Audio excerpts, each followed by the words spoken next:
Hello everyone. इस video में हम डिस्कस करेंगे अपना HPSC PGT फिजिक्स के लिए जो इम्पोर्टेंट क्वेश्चन की सीरीज़ है। उसमें है क्वेश्चन नंबर 5 जो है रमन इफ़ेक्ट से रिलेटेड। तो रमन इफ़ेक्ट हम पढ़ते हैं। उसके लिए हमने सबसे पहले क्या लिया, एक मॉलिक्यूल है जो कि किसका है, बेंजीन का या फिर टोल्यून का, जो कि एक ऑर्गेनिक लिक्विड है। बेंजीन और टोल्यून ऑर्गेनिक लिक्विड का एक मॉलिक्यूल लिया। उस पर हमने इंसिडेंट लाइट डाली जो कि मोनोक्रोमेटिक लाइट है, जिसकी फ्रीक्वेंसी है, मान लो V0 नाम दे दिया उसका, और उसका कलर जो था इंसिडेंट करी वो ग्रीन कलर की थी। जैसे ही वो इसके मॉलिक्यूल पर इंसिडेंट करती है तो अगर फ्रीक्वेंसी हमारी सेम की सेम मिलती है, जो स्कैटर करने के बाद V dash green colour same to same और फ्रीक्वेंसी भी V0 ही अगर मिलती है, तो उसको हम बोलेंगे रिले स्कैटरिंग। उस स्कैटरिंग का क्या नाम होगा, रिले स्कैटरिंग। अगर हमें फ्रीक्वेंसी स्कैटर करने के बाद इंसिडेंट फ्रीक्वेंसी से ज़्यादा मिलती है तो उसको हम बोलते हैं कि वहाँ पर रमन स्कैटरिंग हुई है। या फिर फ्रीक्वेंसी जो मिली है वो लेस देन है हमारी इंसिडेंट फ्रीक्वेंसी से, तो भी उसको हम बोलते हैं रमन स्कैटरिंग। अगर इंसिडेंट के इक्वल मिली तो वो है रिले स्कैटरिंग। अगर अप या लो है तो उसको रमन स्कैटरिंग बोल दिया। और उसमें भी फर्दर अगर फ्रीक्वेंसी इनिशियल फ्रीक्वेंसी से ज़्यादा है तो उसको बोलते हैं एंटी स्टोक लाइन, और कलर है ब्लू या फिर वायलेट कलर की लाइट हमें मिलेगी। अगर फ्रीक्वेंसी इंसिडेंट लाइट से कम है तो हमें क्या मिलेगा, उसको बोल देंगे स्टोक लाइन, वो है anti stock line.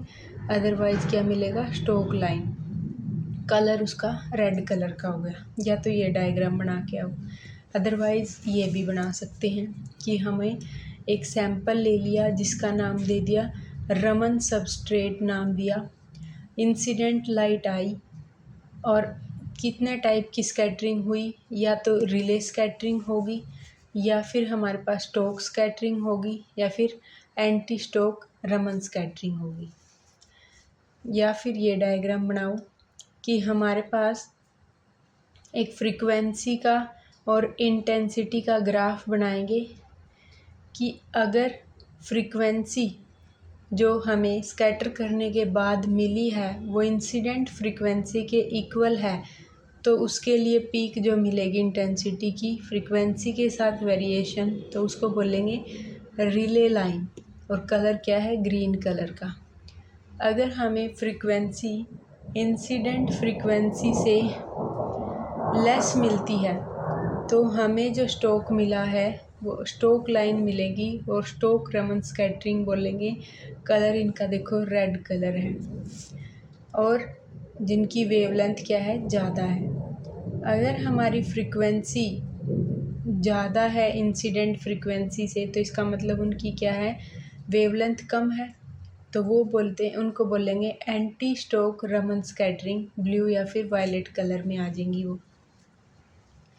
Raman observed that spectrum of scattered light contain a line of same frequency। Raman ने क्या देखा कि जब कोई लाइट स्कैटर करती है तो लाइन ऑफ सेम फ्रीक्वेंसी अगर ऑब्जर्व हो as that of incident light, तो कोल उनको क्या बोलेंगे, उनको बोलेंगे Rayleigh line. Line on the low frequency side are called stoke line and the line on the high frequency side are called anti stock line. यही पढ़ते आ रहे अब तक हम, बस इसको हमने ऐसे लिख लिया। नोट क्या किया, stoke line are more intense than anti stock line. अगर इंटेंसिटी की बात करें तो जो स्टोक्स लाइन है उनकी इंटेंसिटी ज़्यादा होती है then comparison to anti stock line. अब बात कर लेते हैं रमन शिफ्ट कितना हुआ, रमन शिफ्ट को डेल्टा V। तो देखो इनिशियल हमारी V0 थी, चेंज करने के बाद कोई V डैश हो रही है या फिर V डबल डैश हो रही है, तो रमन में शिफ्ट कितना आया। मान लो पहले कितनी थी, 5 थी, उसके बाद या तो वो कितनी हो गई है, 3 हो गई है, या फिर वो 6 हो गई है। तो रमन शिफ्ट डेल्टा वी हम मोड लगा लेंगे, या तो उसको v nought minus v dash लिखो, या फिर v dash minus v nought. Mod आ जाएगा पॉजिटिव नेगेटिव किसके कंपेयर में, स्टोक लाइन और एंटी स्टोक लाइन के हिसाब से। वी नोट क्या है, फ्रीक्वेंसी है इंसिडेंट रेडिएशन की। वी डैश क्या है, फ्रीक्वेंसी ऑफ स्कैटर्ड रेडिएशन। और डेल्टा वी हमारा क्या है, रमन शिफ्ट है। When V dash is less than we note, अगर हमारे पास क्या है, वी डैश कम है तो डेल्टा वी नेगेटिव, तो Raman spectrum consist Stokes line. अगर जो शिफ्ट है वो कम आया तो हमारे पास क्या है, स्टोक लाइन है। अगर वी डैश ग्रेटर देन है वी नोट के, ये नहीं है कि स्टोक लाइन और एंटी स्टोक लाइन बता रहा है, ये जस्ट क्या है, डेल्टा न्यू क्या है, शिफ्ट है। तो अगर इसकी शिफ्ट की वैल्यू नेगेटिव आ रही है तो वो स्टोक लाइन होगी। अगर शिफ्ट की वैल्यू हमारे पास पॉजिटिव है तो एंटी स्टोक लाइन। अगर दोनों इक्वल है, डेल्टा न्यू 0 है, तो उसको बोलेंगे हम रिले लाइन। अब थोड़ा सा रमन इफ़ेक्ट को क्लासिकली देख लेते हैं। Classical theory of Raman effect, अगर हमारे पास इलेक्ट्रिक फील्ड अगर 0 है तो कोई पोलराइजेशन नहीं है, हम सारे पोल ऐसे ही पड़े हैं, positive negative positive negative positive negative. जैसे ही हमने इलेक्ट्रिक फील्ड अप्लाई कर दिया तो पोलराइजेशन होगी। तो देखो ये पोलराइज होके ऐसे फैल गया, पोलराइजेशन हो गई। Classical theory of Raman effect क्या बोलती है कि magnitude of induced dipole moment P is directly proportional to the strength of electric field, कि इंड्यूस जो हुआ डाइपोल मोमेंट उसकी magnitude directly proportional to the strength of electric field. P is proportional to electric field strength. Proportionality को हटा के proportionality constant लगाया, P is equal to alpha E। Alpha क्या है हमारा, पोलराइजेबिलिटी। अब हम डायग्राम बना देते हैं कि इलेक्ट्रिक फील्ड और मैग्नेटिक फील्ड के बीच में वेरिएशन कैसे होता है। कि अगर इस एक्सिस पे इलेक्ट्रिक फील्ड जा रहा है तो दूसरी एक्सिस जो परपेंडिकुलर एक्सिस है उस पर मैग्नेटिक फील्ड होगा, और जो इनकी प्रोपगेशन होगी वो इन दोनों के परपेंडिकुलर चलेगी। अब हम देखते हैं, इसका कोई तुक भी नहीं था यहाँ बनाने का, वैसे ही बना दिया। तो इससे हमें मैग्नीट्यूड पता चलेगी कि इलेक्ट्रिक फील्ड की मैग्नीट्यूड कितनी है, E is equal to E note sine 2v0t। अगर पूरा डेरिवेशन करोगे, इसके बीच का कुछ पोर्शन है, तो हमें पता चलेगा यहाँ 2 क्यों आया। तो हमने डायरेक्ट लिख लिया कि इलेक्ट्रिक फील्ड की वैल्यू क्या होती है, अब जैसे ये होती है ना, E equal to E note sine omega t, तो यहाँ फ्रीक्वेंसी हमने लिया है 2v0t। तो using 2 in equation number 1, P में P क्या है, अल्फ़ा, E क्या है, E note sine 2v0t। If molecules start executing vibrational motion in the presence of external electric field, then net polarizability of vibrating molecule can be expressed as, अगर molecule हमारा vibration motion करना शुरू करे external electric field में, तो polarisability जो होगी वो वाइब्रेटिंग मॉलिक्यूल की भी होगी। तो अल्फ़ा जो होगा, alpha nought plus beta sign 2 into में फ्रीक्वेंसी किसकी होगी, वाइब्रेशन की भी, इंटू में टी। अल्फ़ा नोट तो इक्विलिब्रियम पोलराइजेबिलिटी है व्हेन मॉलिक्यूल नॉट वाइब्रेटिंग, और बीटा क्या है, rate of change of polarisability, और फ्रीक्वेंसी ऑफ वाइब्रेशन क्या है, वाइब्रेशन फ्रीक्वेंसी ऑफ मॉलिक्यूल। अब हम इसको रिलेशन को अल्फ़ा की वैल्यू में थर्ड में पुट करेंगे, तो we get P is equal to, अब अल्फ़ा की वैल्यू पुट कर दी हमने, P equal to alpha nought plus beta sine 2v vibration into t, E note sine 2v0 T.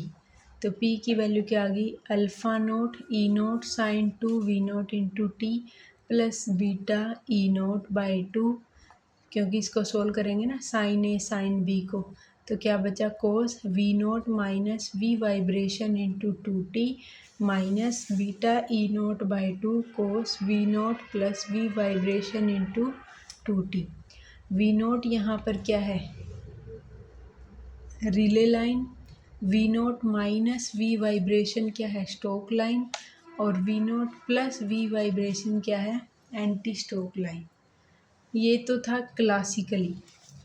Limitation क्या है इसमें, in classical theory both stoke and anti stock line arise from the same molecule. Classical theory में stock line भी और anti stock line भी एक ही molecule से arise हो रहे हैं, so they must have same intensity. Intensity same होनी चाहिए थी, लेकिन हमें क्या मिलता है, स्टोक लाइन की इंटेंसिटी ज़्यादा मिलती है। Second, vibration motion is essential to the mechanism of Raman scattering.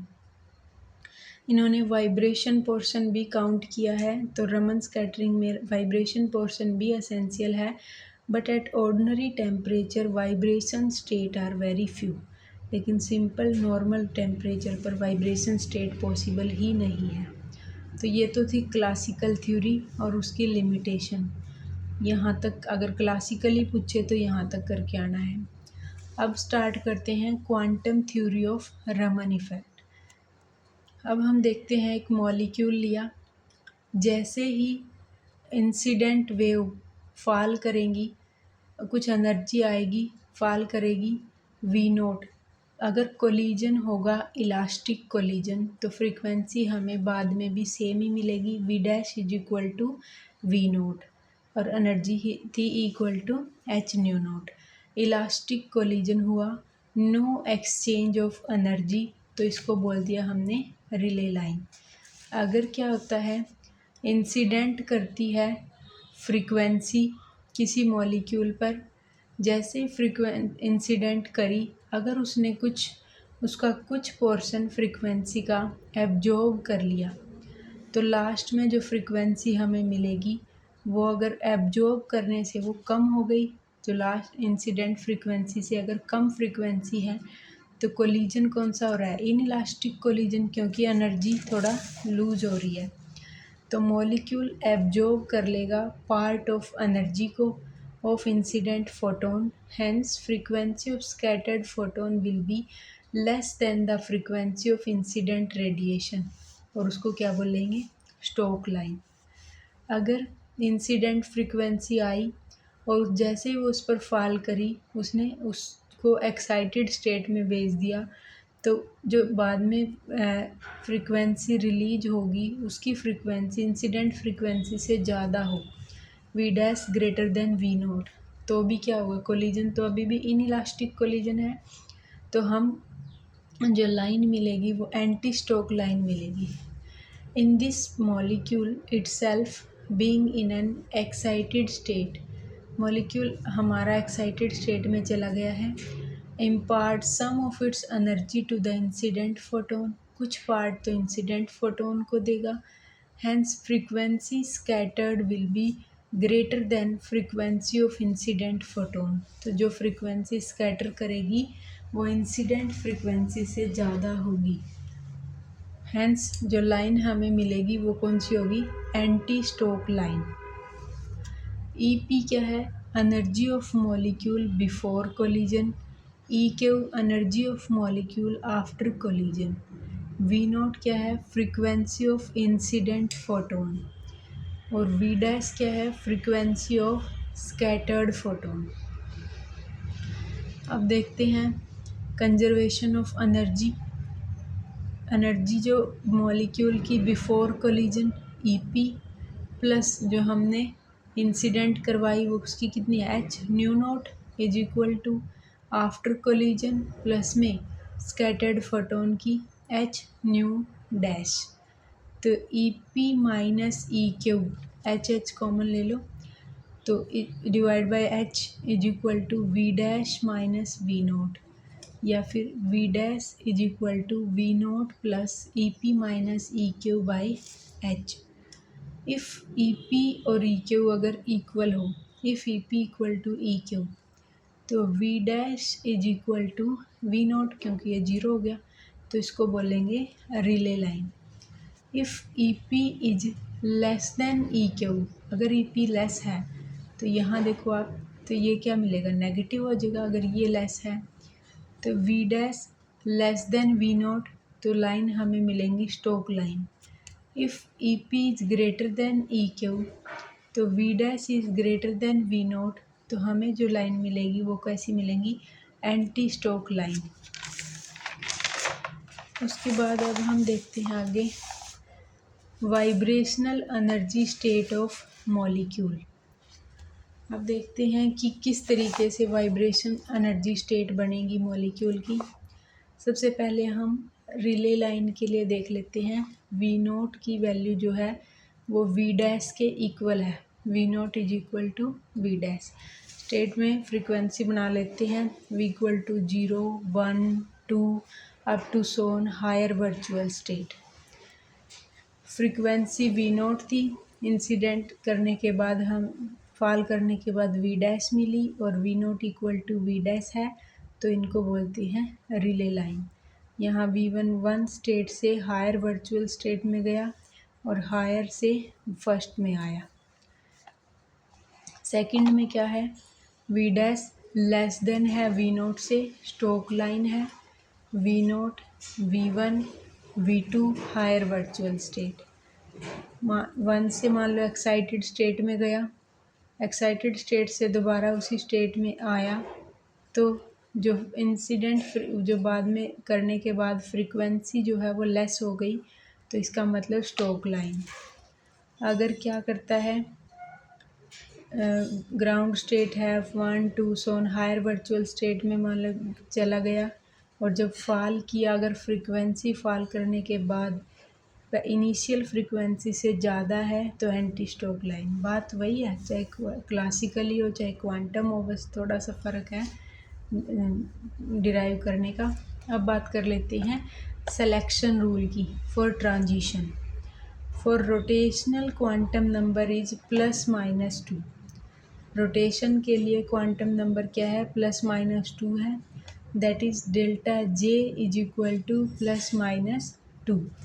The rotational energy of a diatomic molecule is given by Ej is equal to J into J plus 1 h cut square by 2I। जो rotation energy है diatomic molecule की वो कितनी होगी, J into J plus 1 h cut square by 2I, और rotation quantum number J की value क्या है, ±2। उसके बाद हमने दिखाया है लाइन को बना के कि ये हमारी लाइन जो है बीच में ये है रिले लाइन। जे को बनाया 0, 1, 2, 3, 4। गैप देखो इक्वल नहीं रखा हमने, गैप अनइक्वल है, 0 और 1 के बीच में अलग है, 2, 3, 4। पहले हम देखते हैं 0 से 2, क्योंकि डेल्टा जे क्या है, ±2, तो 0 से 2, 1 से 3, 2 से 4, ये ऐसे इधर है 2 से 0, और जब जब क्या है नेगेटिव है डेल्टा जे -2 है तो स्टोक लाइन मिलेगी। जब जब जे की वैल्यू डेल्टा जे +2 है तो हमें क्या मिलेगी, एंटी स्टोक लाइन मिलेगी। The change in energy of diatomic molecule which it make transition from rotational energy level J+2 to rotational energy level J is given by delta E is equal to EJ+2 minus of EJ। तो EJ+2 में लिखते हैं क्या था energy के लिए, J into J plus में 1 h cut square by 2, तो J+2 से शुरू कर रहे हैं, J+2 plus 1 h cut square by 2I minus J into J plus 1 h cut square by 2I, तो h cut square by 2I, J plus में 2, J plus में 3, minus common ले लिया h cut square by 2I, J square minus J, solve कर लिया, solve करके h cut square by 2I, 4J plus में 6, ये आ गया हमारे पास delta E। Delta E is equal to h cut square by 2I, 2 को कॉमन लेके ऐसे भी लिख सकते हैं 2 इंटू में 2J प्लस में 3। Delta E is equal to 2 cancel करें अगर तो H cut square by I 2j+3। H cut की वैल्यू क्या होती है h/2 अगर स्क्वायर है तो क्या होगा h²/4 आई इंटू 2j+3। यहाँ पर h का स्क्वायर आएगा, फिर उसके बाद क्या है रमन शिफ्ट की जो वैल्यू होती है यानी कि v0 minus v dash is equal to delta v, उसकी वैल्यू क्या आई h² आएगा यहाँ पे by 4 I into 2j+3 for anti stock line v dash greater than v0 delta v negative, तो h²/4 आई इंटू 2j+3 और stoke line है v dash less than v0 है तो डेल्टा न्यू की वैल्यू पॉजिटिव होगी h/4 आई 2j+3। तो ये हमारा कंप्लीट रमन इफ़ेक्ट था जो क्लासिकली भी हो गया और क्वांटम मैकेनिकली भी। नेक्स्ट वीडियो में हम अपना नेक्स्ट इम्पोर्टेंट क्वेश्चन करेंगे।